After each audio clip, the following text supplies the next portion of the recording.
आज सबसे पहले बाबा की मुरली शुरू होते ही बाबा बच्चों को नमस्ते करते हैं, है ना। और फिर बाबा देखते हैं कि कई बच्चे नमस्ते नहीं करते, तो बाबा कहते रिस्पॉन्ड भी नहीं करते हो, है ना। देखो, जो रेस्पॉन्ड नहीं करेंगे वो रेस्पॉन्सिबल कैसे बनेंगे?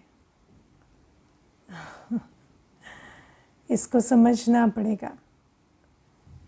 क्लास में भी कई बार देखते हैं कि ना तो दिखाई देते हैं, ना ओम शांति करते हैं, ना ही कोई प्रश्न पूछो तो उसका चैट बॉक्स में जवाब आता है।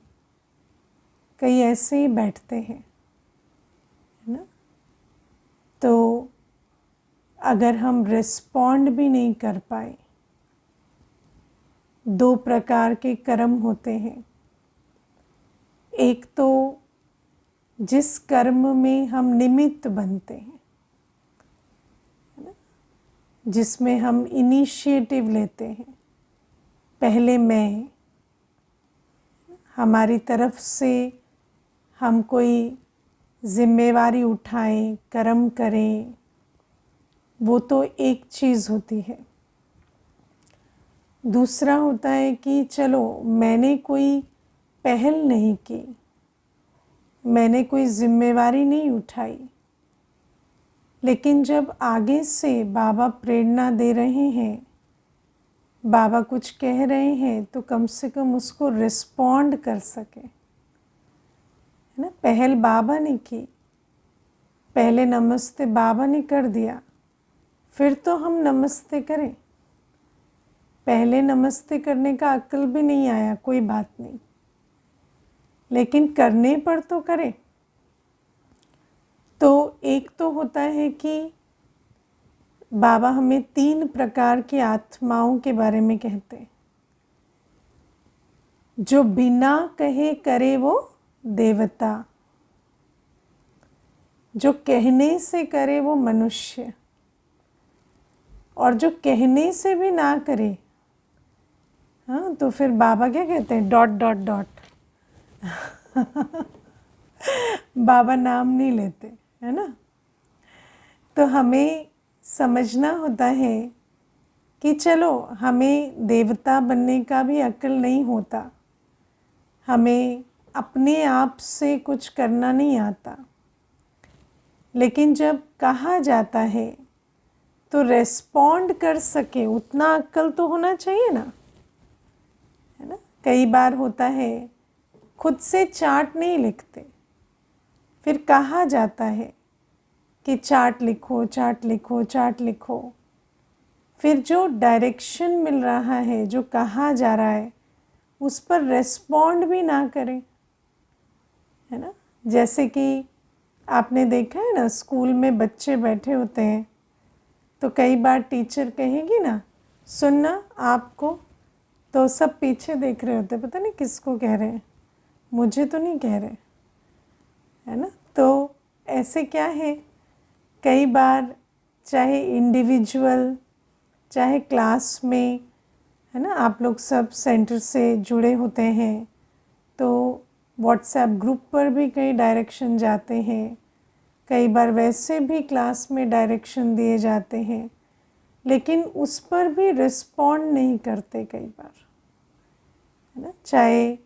चाहे वो किस कायदे से बैठे क्लास में उसकी बात हो, या क्या पुरुषार्थ करें उसकी बात हो, या चार्ट लिखने की बात, या समाचार देने की बात, या पॉइंट्स लिखने की बात, है ना। कहा जाता है यूट्यूब पे धारणा के पॉइंट्स लिखें, तो हम पढ़ते हैं, हमें जान पाते हैं कि मुरली से आप क्या समझ रहे हैं, क्या नहीं समझ रहे।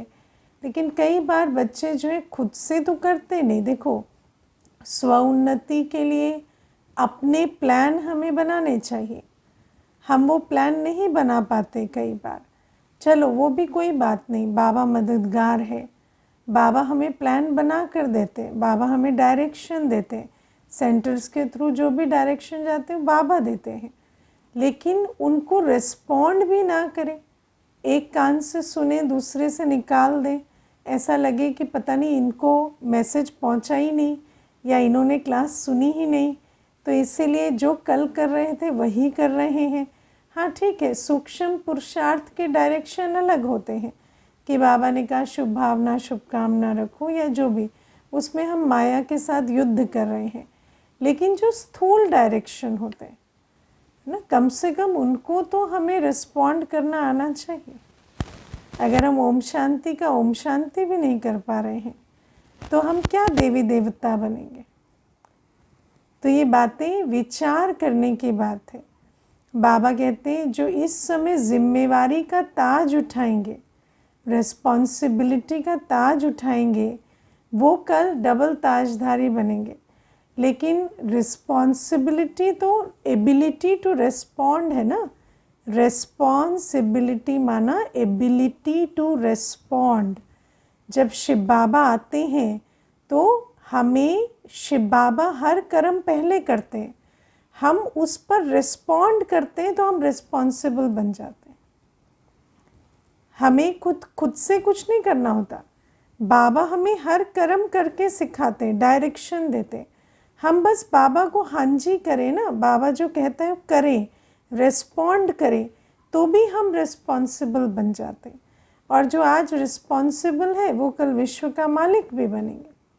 लेकिन उतना भी ना करें तो कैसे बनेंगे। कई बार सेवा के डायरेक्शन जाते है ना, कोई भी सेवा का प्रोग्राम है, कुछ है, बताया जाता है, थोड़ा भी रिस्पॉन्ड नहीं करते है ना। कभी खुद से तो पूछते ही नहीं कि क्या सेवाएं हैं, लेकिन जब बताया भी जाता है कि फलान सेवा है या इस प्रकार से सेवा है, तो किसी भी प्रकार का रिस्पॉन्स नहीं आता। एक एक ग्रुप में 100 बैठे होंगे, लेकिन एक भी आत्मा रिस्पॉन्ड नहीं करते, ऐसा भी होता है ना। तो बाबा हमें कहते हैं कि अगर हम रिस्पॉन्ड भी नहीं करना जानेंगे तो हम रिस्पॉन्सिबल कैसे बनेंगे। और जो जिम्मेवारी का ताज संगम युग में नहीं उठा सकेगा वो कल विश्व का मालिक कैसे बनेगा।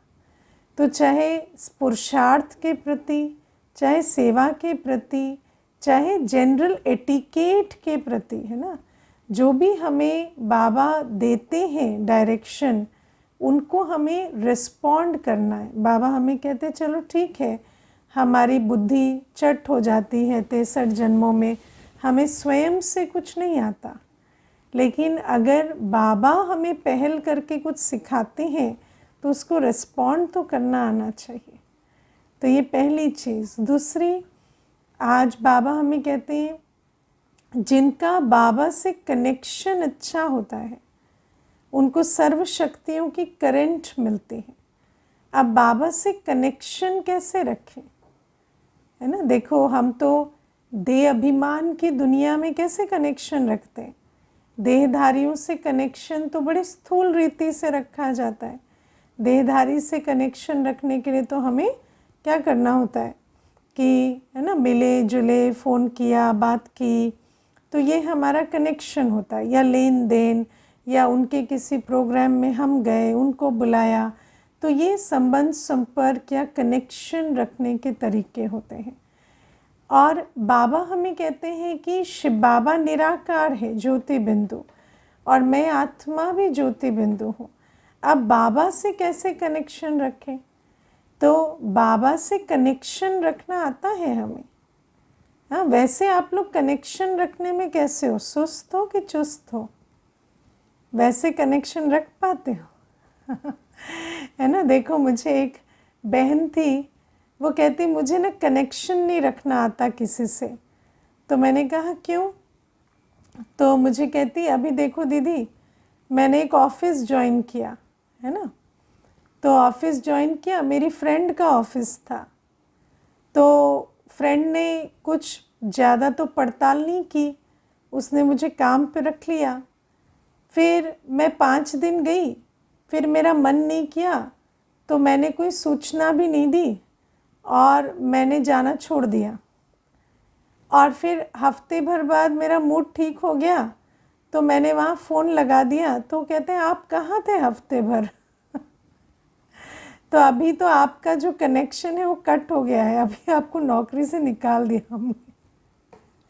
तो आप सोचो कि कई बार आत्माएं जो होती हैं, ऐसा होता है कि हमें कोई दुनिया में भी कोई देहधारी अच्छा संपर्क मिलता है, लेकिन हम उसे टच में नहीं रख पाते, होता है कि नहीं? कई बार कोई अच्छा कनेक्शन मिलता है, कोई अच्छा संबंध संपर्क भी मिलता है, लेकिन वो कनेक्शन रखने की कला नहीं आती। किसी के साथ थोड़ा संबंध संपर्क में कैसे रहें, बीच में एक मैसेज भेज दें या कभी एक कर्टसी कॉल कर लें, उतना कनेक्शन रखना भी नहीं आता। मुझे याद है एक बार जब ऑफिस में सेवा हो रही थी तो एक बहन थी, तो वो चीफ मेडिकल ऑफिसर थी, तो वो कभी कभी आ जाती थी क्लास में। तो फिर जब वो नहीं आती थी तो उनको हम सतगुरुवार का भोग भिजवा देते थे। तो एक बहन थी क्लास में, तो उसको मैंने कहा कि आपको ड्यूटी रही कि आप उनको कनेक्शन में रखेंगे, है ना, हर सतगुरुवार थोड़ा सा भोग उनको भिजवाना या एक कार्ड दे देना कभी, या कोई विश करना, मैसेज करना। तो कुछ दिनों के बाद मैंने उनको पूछा कि उस बहन को प्रोग्राम में बुलाना, तो कहती मैं तो उनको कई दिनों से मैंने अप्रोच ही नहीं किया, तो अभी मैं उनको बुलाऊंगी तो शायद वो रिस्पॉन्ड ना करे, है ना। तो मैंने कहा इतनी अच्छी वो बहन थी, देखो 2-3 बार आई भी, पर आपने कनेक्शन में ही नहीं रखा, आपको सेवा मिली थी आपने किया ही नहीं। तो आप सोचो कि स्थूल में भी हमें कई बार कनेक्शन रखना नहीं आता, और बाबा हमें कहते हैं कि निराकार से कनेक्शन रखना वो तो एक नई बात है, वो तो एक दूसरी सब्जेक्ट है। तो निराकार से शिव बाबा से कैसे कनेक्शन रखते हैं? तो सबसे पहले शिव बाबा से कनेक्शन रखने के लिए क्या चाहिए?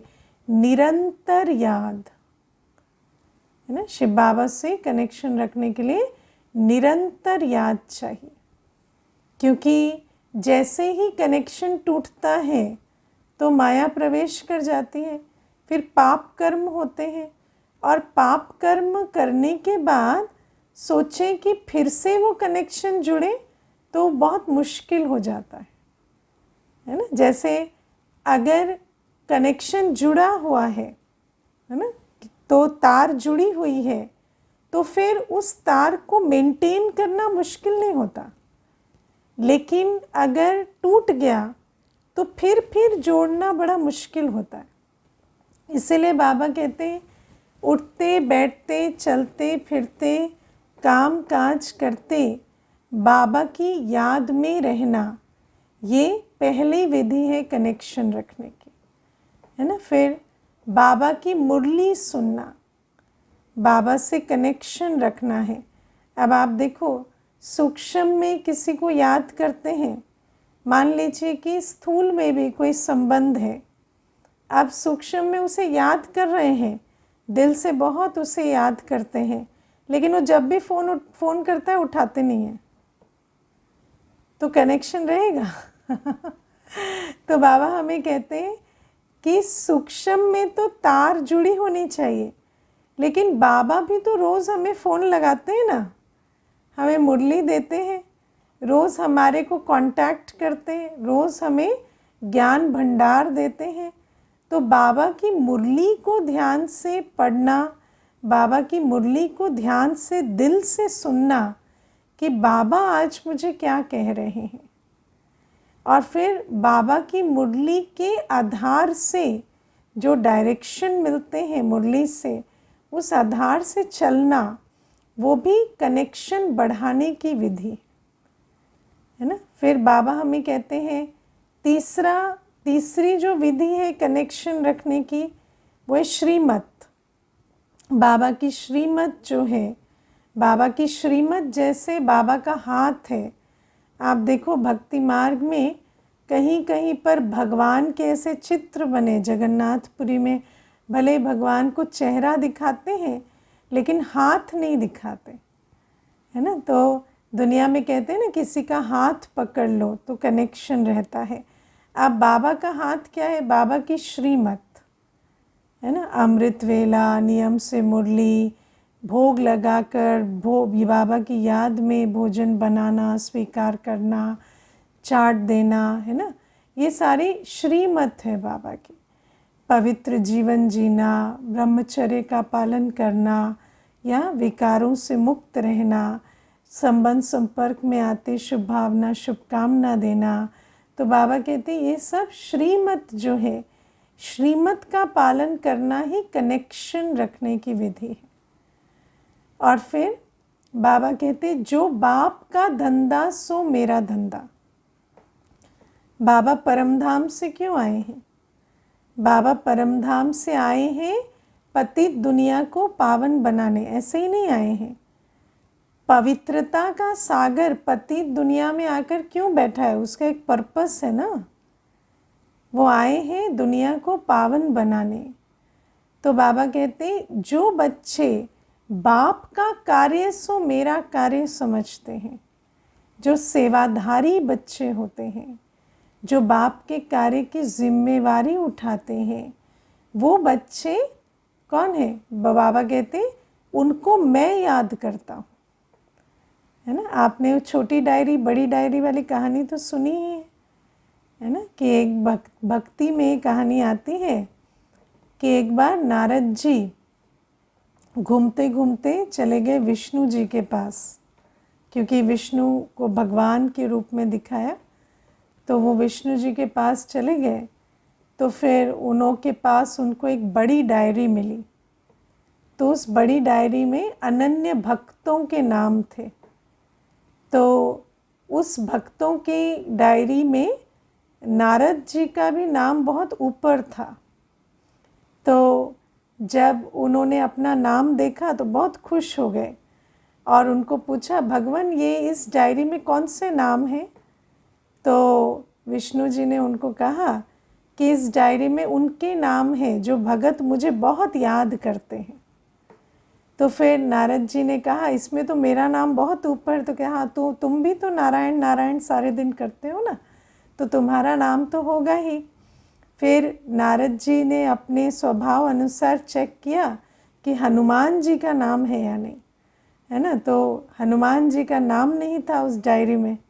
तो फिर वो सीधा पहुंच गए हनुमान जी के पास और उन्होंने कहा, देखो मैं तुम्हें एक राज की बात बताता हूँ कि मैंने आज एक डायरी देखी है और वो डायरी भगवान की उन भक्तों की डायरी है जो भगवान को बहुत याद करते हो, उसमें ना तुम्हारा नाम नहीं है।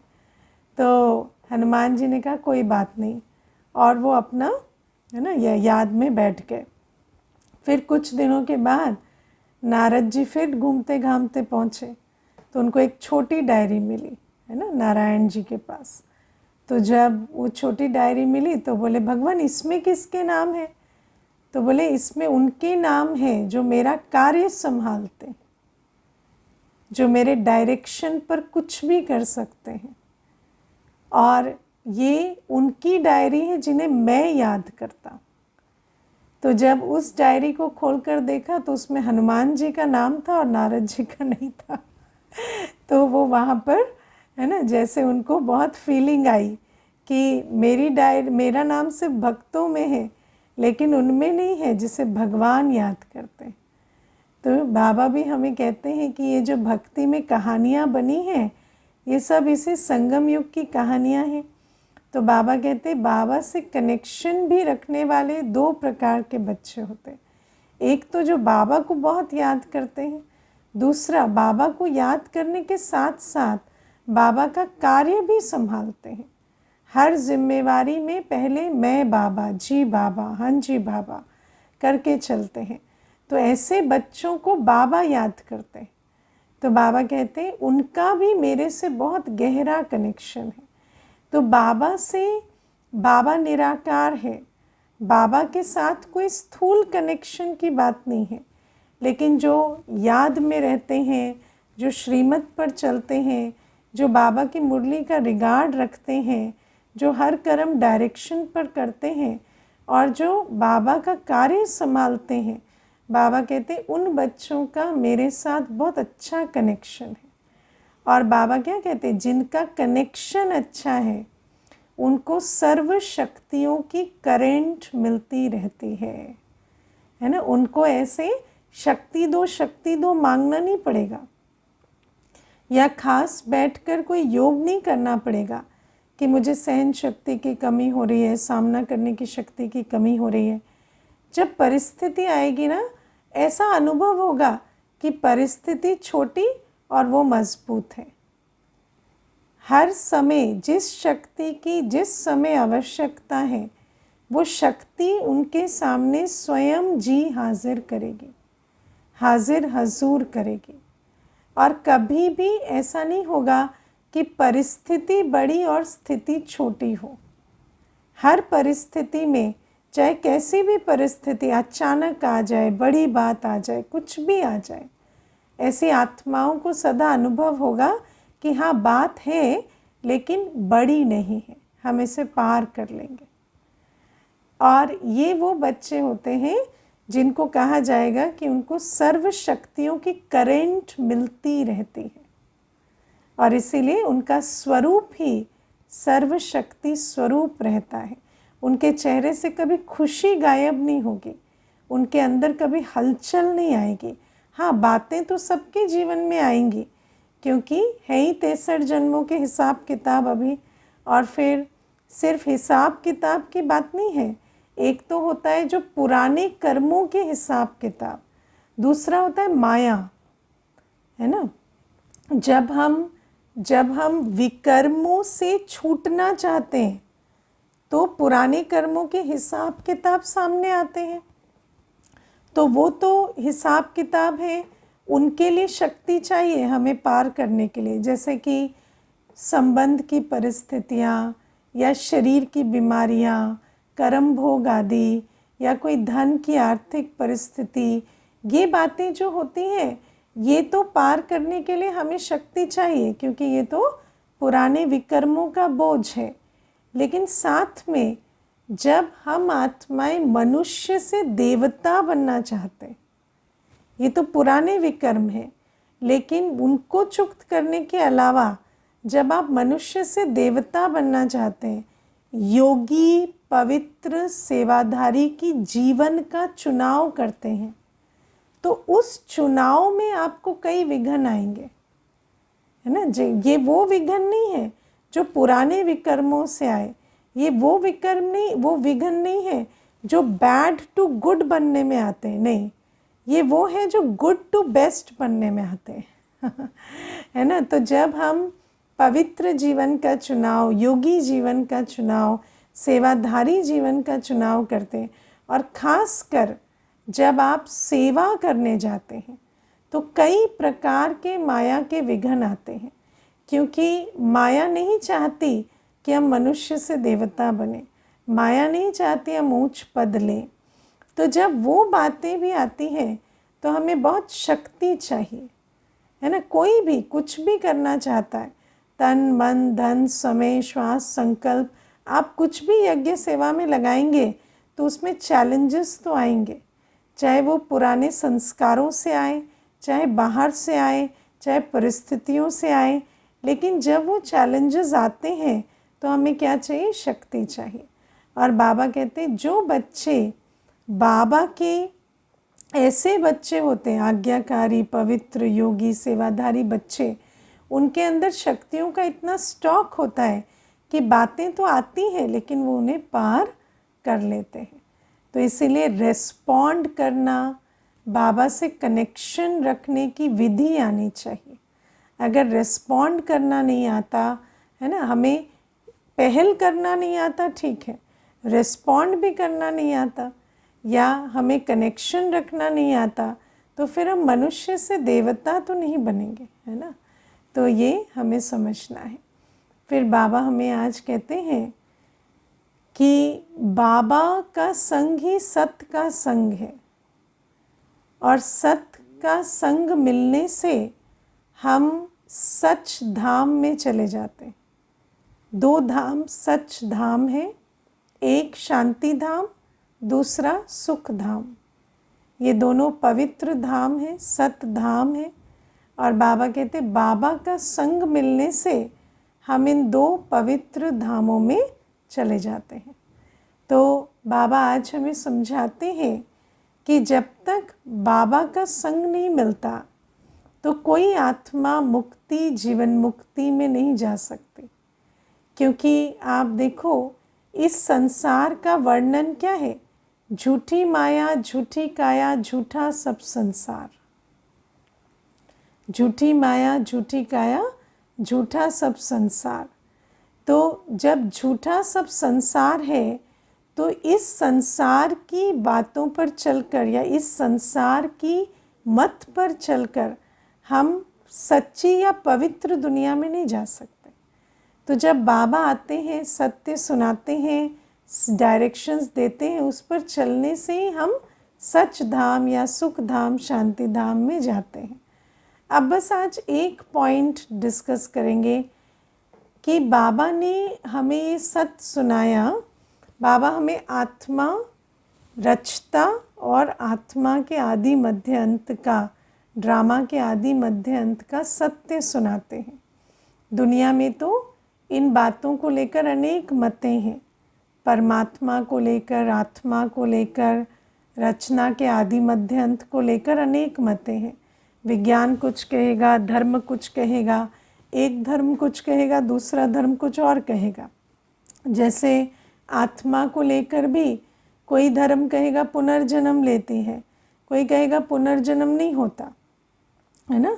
कई कहेंगे कि ऐसे दफना दिया तो दफना दिया, फिर वो वहीं रहते क़यामत के समय तक, पुनर्जन्म को नहीं मानते। कई ऐसे भी होते।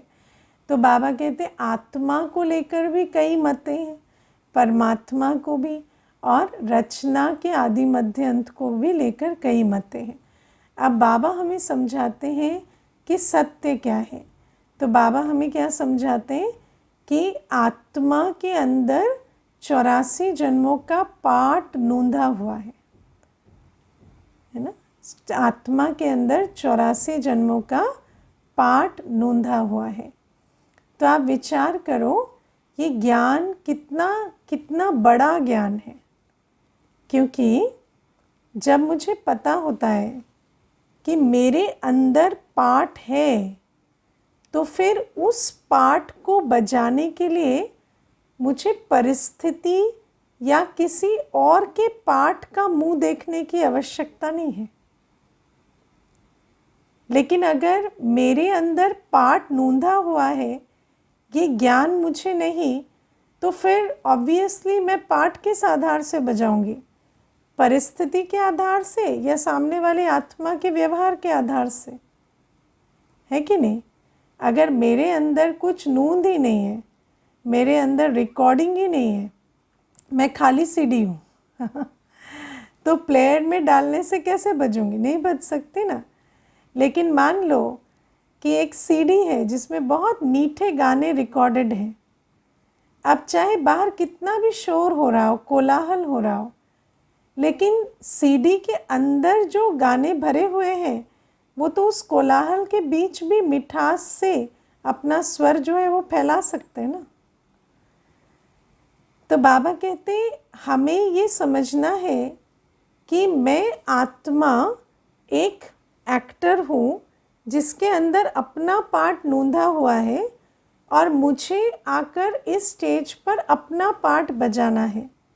मेरा इस स्टेज से, मेरे को एक्टर्स से या मेरे आसपास जो परिस्थिति है उससे कोई लेना देना नहीं है।